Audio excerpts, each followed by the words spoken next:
Quantum mechanics is a specific term used for the field once it was formulated into mathematical laws, becoming a kind of mechanics. Prior to this, it was referred to as quantum theory or quantum physics.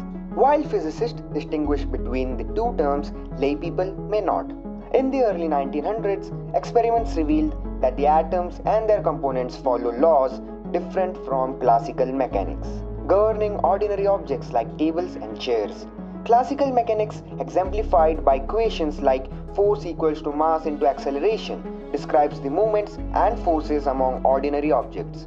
Physicists realized that the quantum particles defy classical mechanics. They initially described this new field verbally, developing verbal quantum laws. In the 1920s, mathematical laws were developed, notably by Erwin Schrödinger and Werner Heisenberg, leading to the key equations governing quantum behavior such as Schrödinger's wave equation and Heisenberg matrix mechanics. With the advent of these mathematical laws, physicists began calling the field quantum mechanics, emphasizing its calculative nature akin to classical mechanics.